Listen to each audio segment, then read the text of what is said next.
Hey, what is up guys, MKHBD here, and this is the iPhone 6s.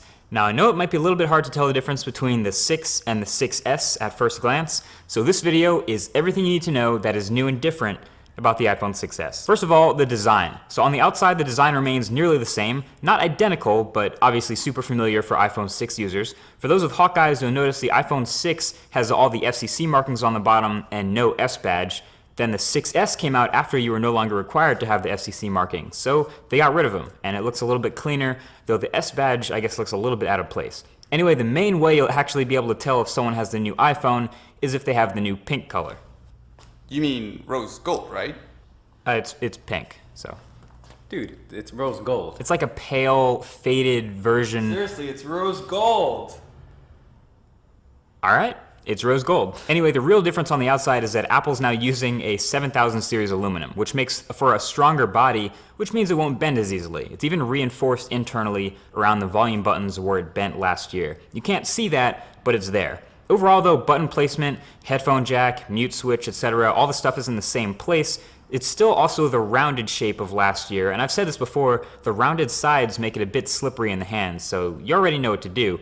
Although, something to note, this new iPhone is thicker, taller, and wider than the iPhone 6. So your cases and skins from last year probably won't fit, depending on how precise they are. One of my favorite changes, though, on the front of the new iPhone is the new Touch ID. This new fingerprint sensor is ridiculously fast. Some might even say too fast. It's fast to the point where if you wake up your phone and unlock it with your finger on the home button, you might actually miss the notifications that you could have read on your lock screen, which is pretty funny because you can basically unlock Touch ID with just a tap now and not holding the home button. You can just touch it and it'll read your fingerprint that fast. The workaround, of course, to not being able to read your notifications or just check the time would be to use a different finger to check that or resort back to that trusty sleep-wake button. So the next big upgrade with the iPhone 6s is on the inside, the specs. So when the 3GS first came out, Apple said the S stood for speed. Technically, they haven't said anything since then, so I'm just gonna assume the S again stands for speed because this phone is insanely fast. It's rocking Apple's new A9 chip, technically a dual-core chip, but two very powerful cores, near 2 gigahertz, and 2 gigabytes of RAM, which is plenty for iOS, as we know. So multitasking is great. It keeps more apps in memory now longer than they did before. And overall, day-to-day performance is super snappy. Frame rates are consistently high. I've been using this phone for weeks, so it's not just a brand new phone being fast. Apps open and close really quickly, and performance throughout is top-notch. The 6S dropped some insane scores too in Geekbench, on par with some laptops. So if that gives you any idea, this phone is blazing. Now there is one spec that's actually technically worse than it was before, and that's the battery. On paper, you actually have technically a slightly smaller battery in these new iPhones than you did in the previous. So the iPhone 6s is down to 1715 milliamp hours, and the iPhone 6s Plus down to 2750. The battery life, however, is still about the same, meaning the iPhone 6s battery is okay. It'll probably last you a full day normally, but heavy days you might find yourself needing to plug in before the end of the day.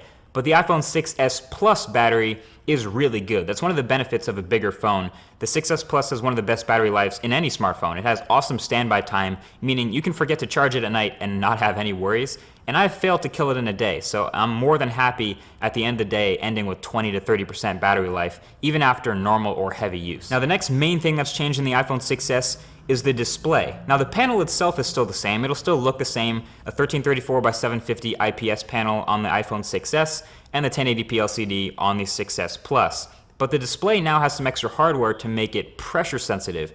Apple calls it 3D Touch, and it's basically the iPhone's biggest new feature. Now it's called 3D Touch, not Force Touch, because it has multiple layers of pressure sensitivity, and that's what allows for what Apple calls peak and pop. Nobody actually calls it that, but that's what Apple's naming it. So in an app that supports 3D Touch, if you see something you like, you can press into it with a bit of pressure to peek to see what it is. And if you like what you see, you can press even harder to pop into that thing to view it full screen.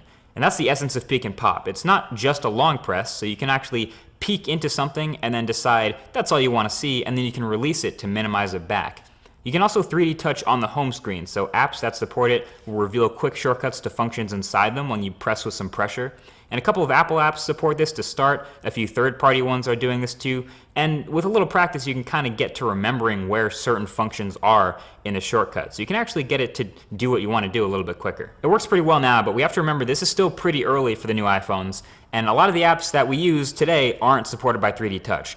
Developers, however, are getting on that, and when developers build in 3D touch functionality in a meaningful way into their apps, it'll start to build out and it'll be a lot more prevalent throughout the whole OS. So again, right now, when it's early, it seems a little bit excessive, like gimmicky, but it'll become very important in the future. When an app isn't supported and you try to 3D touch the icon on the home screen, for example, the new haptic engine gives you this quick triple buzz and it blurs the edges, letting you know there's nothing to see here. So you kind of figure out which apps have 3D touch functionality and which don't in a matter of just going around and pressing all the apps on your home screen until you find the good ones. Overall, I think 3D touch is pretty cool, but again, it will only get cooler in time thanks to developers. So the last but not least new thing on the iPhone 6s is the camera. The phone is rocking a new 12 megapixel sensor, same flash and mostly the same optics and everything, just a new sensor with the new specs to back it up. I have taken a lot of photos with my iPhone 6s Plus, partly because, I'm testing it and it's a new camera, but also because iPhones consistently encourage taking photos. The camera interface has been some of the best balances of control and ease of use in any smartphone in my opinion, so I love the app, and it's super fast and responsive and easy to take a great photo. So iPhone 6s Plus also benefits from having optical image stabilization, so low light photos are a little bit cleaner and video looks a lot smoother. So here are the photos, and honestly you're not going to notice a whole ton of difference in detail getting 12 megapixels versus 8, but most of the improvements you're going to notice I actually see in the colors and the image processing. Not a whole lot of sharpening going on, but there's still plenty of detail throughout the frames, and you'll probably notice colors are kind of warm throughout every scene. And that's actually pretty natural and a good representation of the actual subject, as opposed to sort of cooling off the colors, which might look a little better at first, but is less accurate. It handles exposure great, and dynamic range is pretty good since HDR is never really too aggressive since it's auto HDR. And same thing in low light. You start to see a little bit of noise as you would expect, but overall nothing too crazy here. And again, this is pretty much all just walk up to the subject, point and shoot. Now jumping from 8 megapixels to 12 now means the iPhone finally has enough pixels to shoot that 4K video I love so much. And the video from the sensor is beautiful as expected. Now if you're serious about shooting a lot of video on the iPhone, you pretty much have to go 6s Plus to get that optical image stabilization.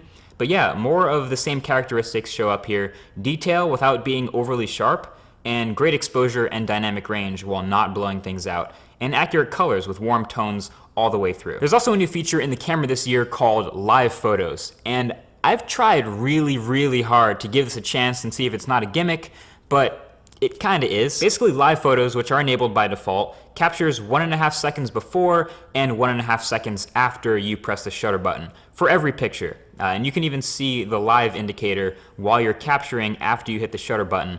So you can sort of view that short GIF with sound by 3D touching the photo you just took and seeing the lead up to the shot and then what happened right after. It can be cool every once in a while, like being able to see something blowing in the wind or capturing the lead up to a photo or what happened right after you click the shutter.